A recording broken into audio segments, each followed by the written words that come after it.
I'd now like to invite Dr. Sarah Lawley to discuss Australia's electricity grid. Dr. Lawley is a physicist with a PhD from the University of Adelaide, with 2 decades of experience working in technical and management roles in mining and energy. Can you please welcome Sarah to talk to us about our energy grid?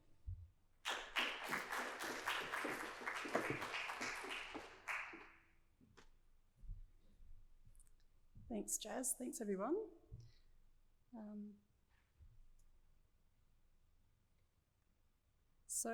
What I'm going to talk about today is obviously Australia's electricity system and the journey so far. And when I'm talking about the journey there, I'm talking about decarbonisation and some of the challenges that we've sort of hit along that journey, a way forward in terms of looking at how we can better understand the puzzle of what we need to do and how we can make good decisions.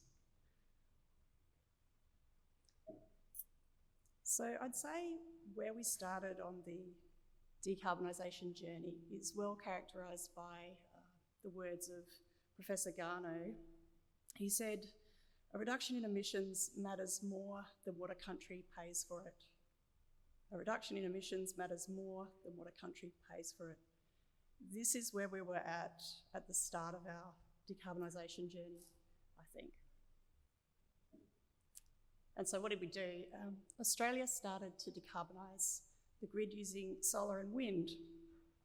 So this is a chart sort of showing the history of the composition of the generation sources in the national electricity market. About 15 years ago, it was predominantly coal and gas, which is represented by the black and orange here, with a component of hydro.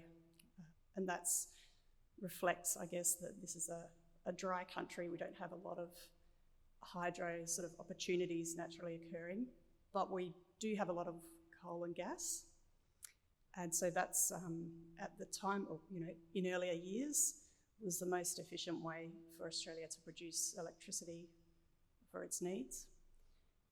So, but we've been on this decarbonisation journey. About 15 years ago, we introduced the mandatory renewable energy target in order to bring in solar and wind, which obviously don't have the same emissions as their other sources, whereas the coal and gas.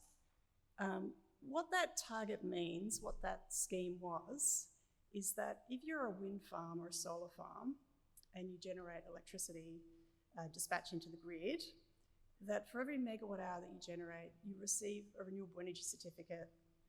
And these certificates have a very high value. In fact, across the history of that scheme, most of the time actually, probably, but I haven't looked at the exact specifics, but a lot of the time, the renewable energy certificates were worth more than the dispatch-weighted value of the electricity, so the value at the spot price. Now, at the moment, they're still worth about $50 per megawatt hour. So if you generate as a wind farm or a solar farm, and to an extent hydro as well, you receive those certificates. The reason they have so much value is the mandatory part of the mandatory renewable energy target. So what that is that retailers are required to surrender a certain percentage of certificates based on what was their total customer load for the prior calendar year, and a percentage of that they have to somehow obtain either by generation or by buying the certificates from others who've generated. They need to then surrender those certificates to the Clean Energy Regulator. So the scheme's been actually very successful because obviously that value, if you're an investor thinking about building something, you're going to be getting that extra revenue stream other than just what the other generators were getting, which is just the spot price from the operator when they're dispatching. So it was quite successful in incentivising that wind and solar. And what you can see in this chart, which is from OpenNEM website, if you ever want any data on Australia's electricity grid, have a look at that site. What this is made up of, the green obviously is the wind, the solar contains both rooftop solar, which is the bulk of it, but also utility scale solar. And when we've got to 2023, as of 2023, If you include solar, wind and hydro, we were up to almost 40% renewables by last year, with the remainder, a bit over 60%, being coal and gas. And we'd met that target, so that renewable energy target's the first one on this list of targets I'm showing here, which is in the national energy laws. That target was met through that scheme, but we have a lot of other emissions targets and renewable energy targets, which are the federal ones and various state targets, etc. And they're all now, as of last year, captured in the national energy laws. And this is I'm just showing one page, but there's several pages of targets in terms of emissions targets and renewable energy targets.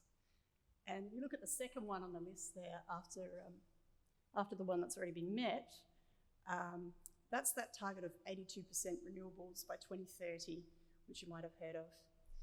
Now, under these national energy laws, the Australian Energy Market Operator, when they produce their integrated system plan, which they do every couple of years, that system plan must meet those targets.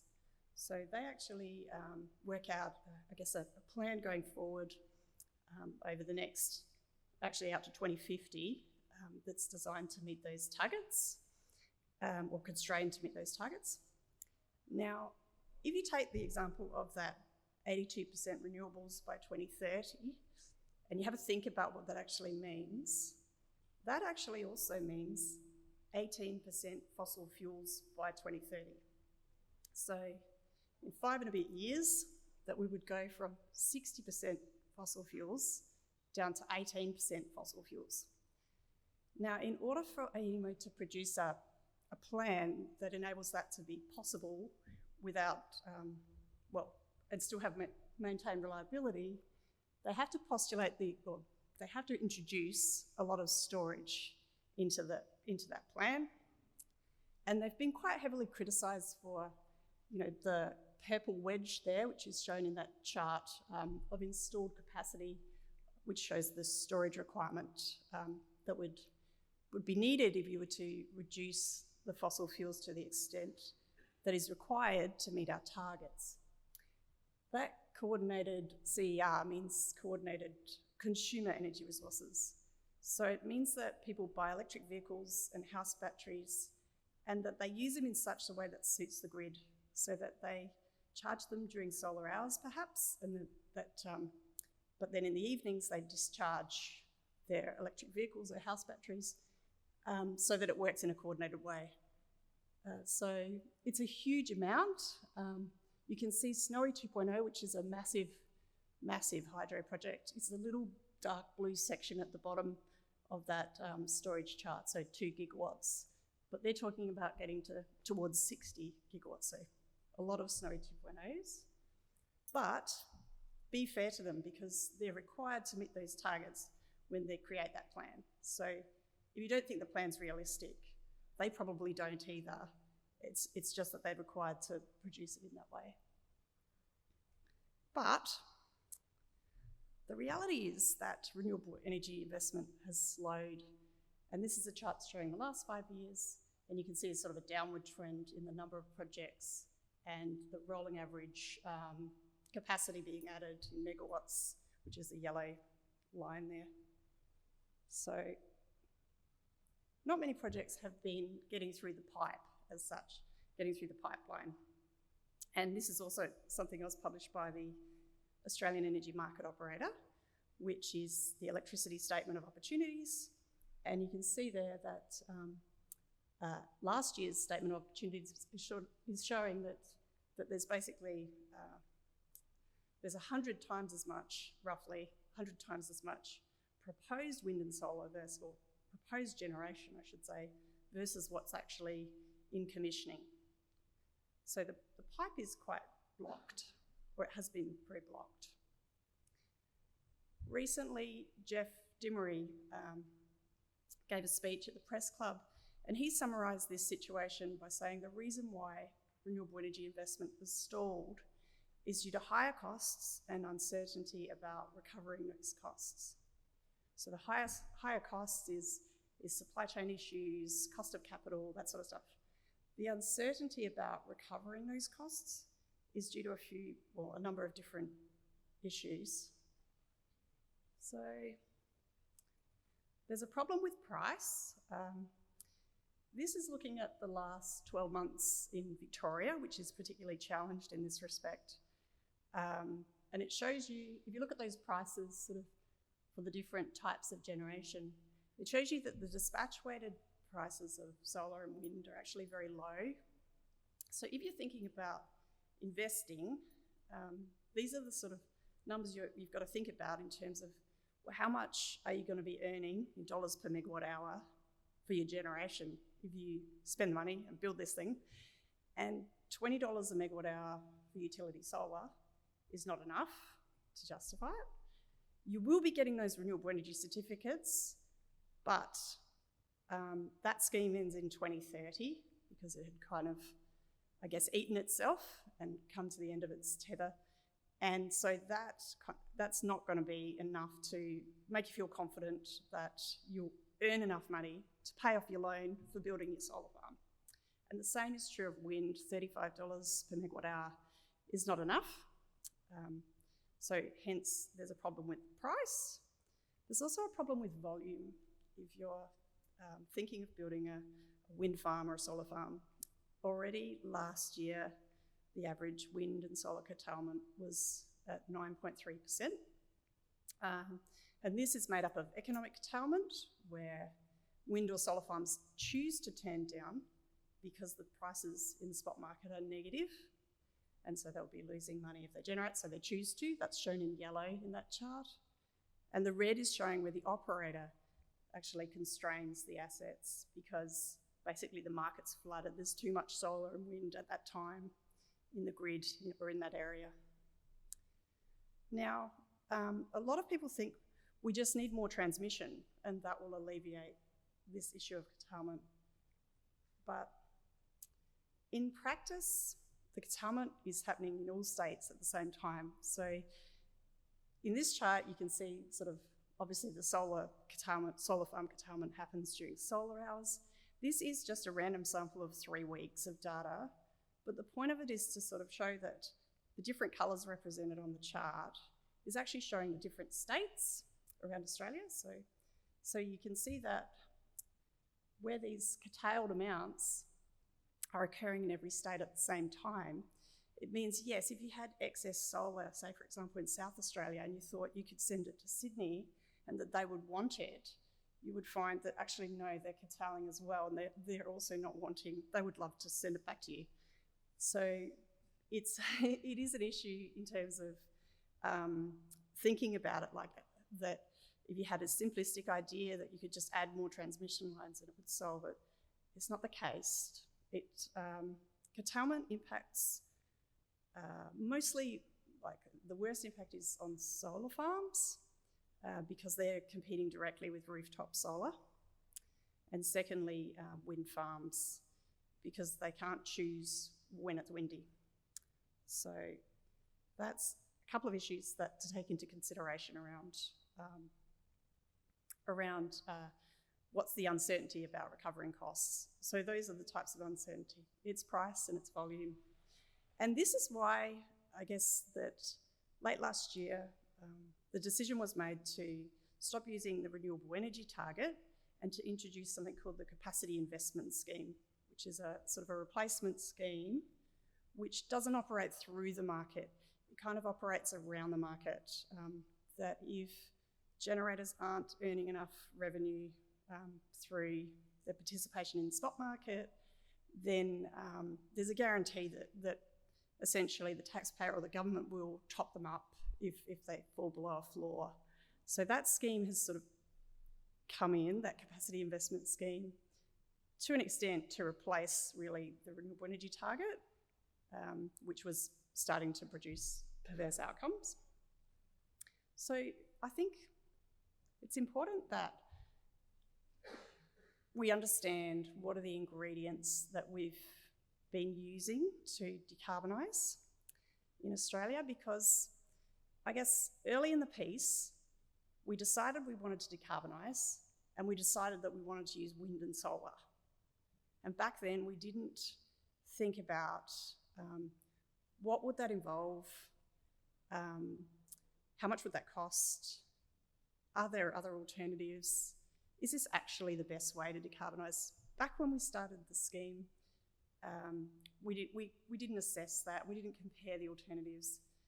And I think the best way to do this is probably replicated in many countries around the world, that they've essentially gone in this direction without assessing it beforehand, is because they didn't really understand the pieces of the puzzle. So I'm just going to share some more data, and it is just the data that I happen to pull when I open up the app or open up the site, and there's nothing particularly special about any particular week that you might pull out.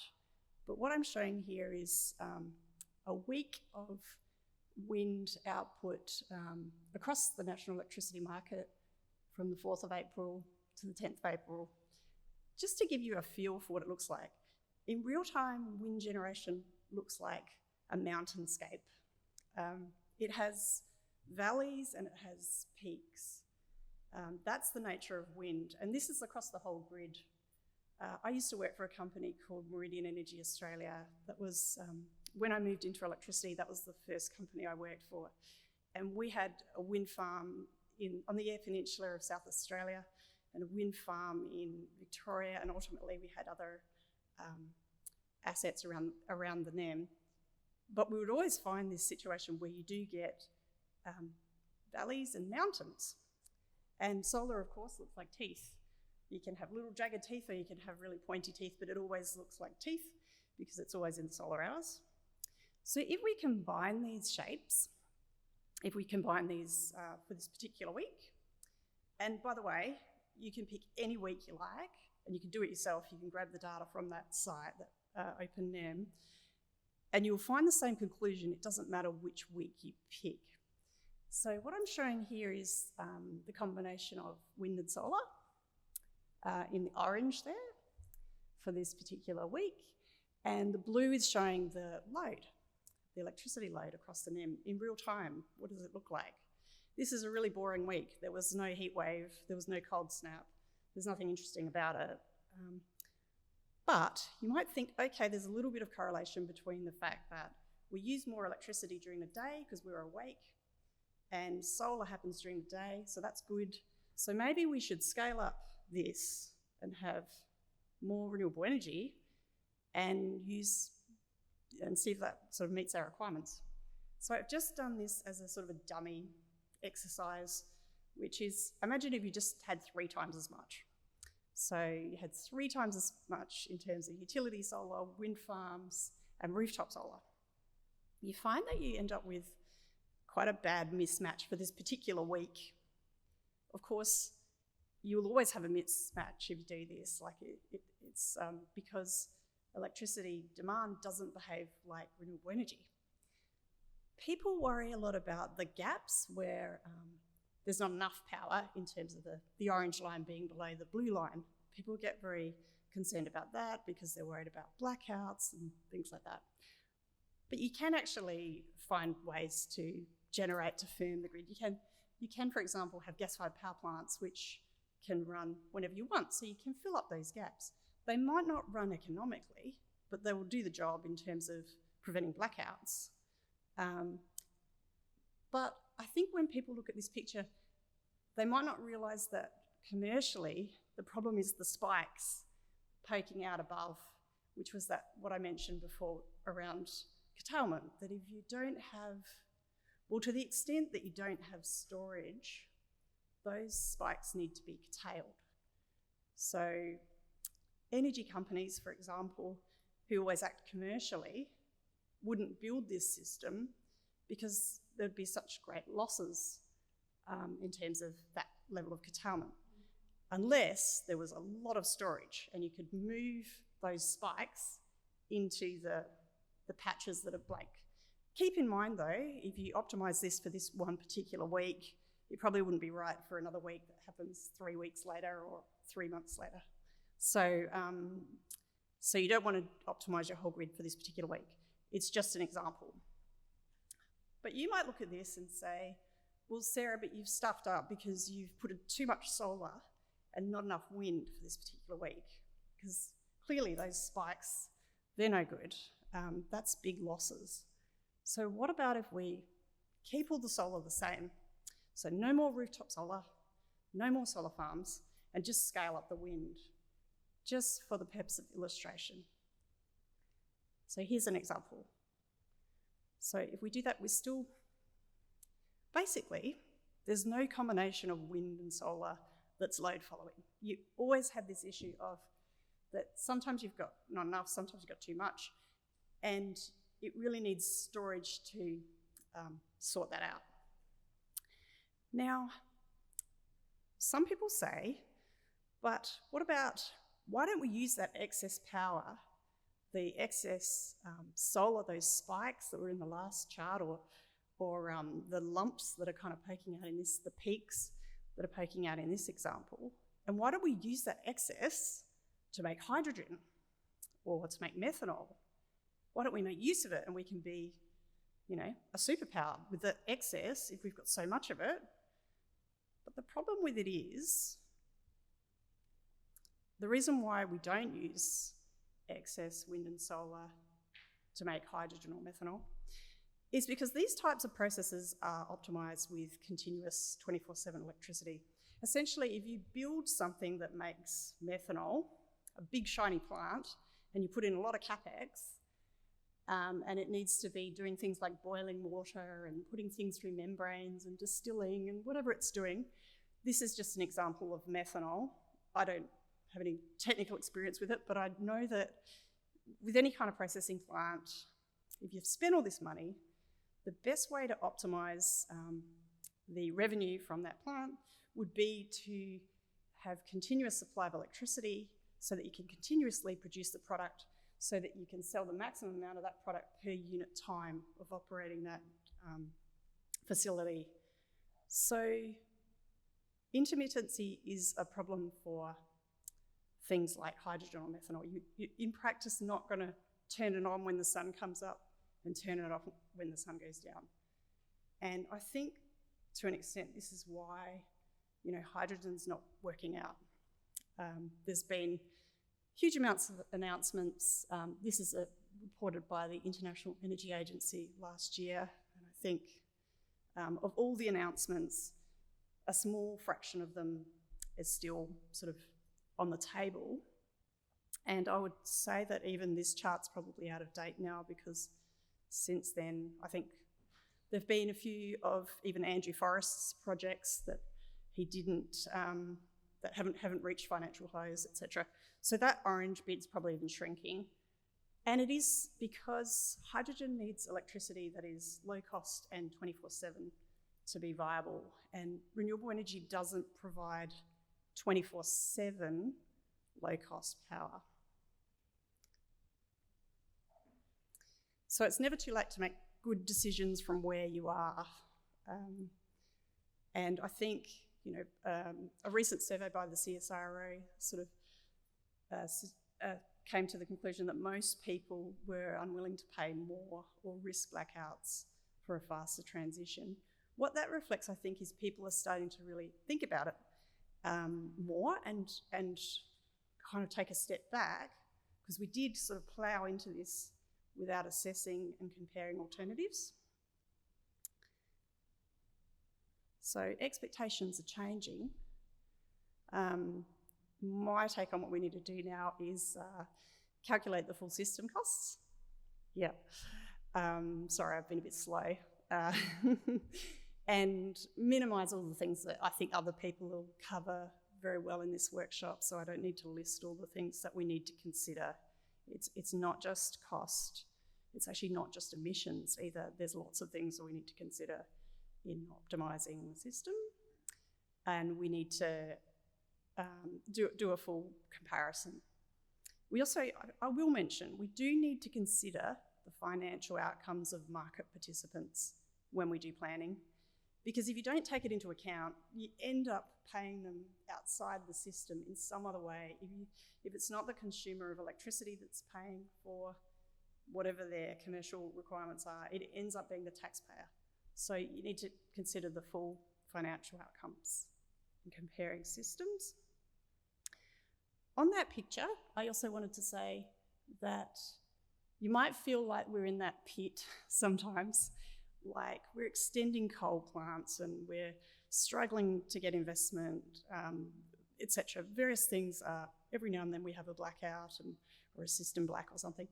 We're having a lot of issues and you might feel like we're in that pit sometimes. But that picture is a fractal and you're always at the start. You always have a choice of where you are now, the decisions that you make now. So you always want to make the best decisions now. Just to summarise quickly, I'm getting in trouble with Jazz. We chose an approach before really assessing it. Renewable energy behaviour is very different to demand. It's qualitatively very different.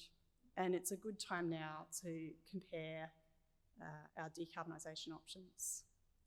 I'm just going to say here, and I know that this might be a hard thing for some people, but Australia is not a renewable energy superpower. The physical inefficiency gives rise to a financial inefficiency. And so I think we just need to be honest about that. It's not too late to transparently present the options that we have and to make good decisions from where we are. So proceed expeditiously but prudently.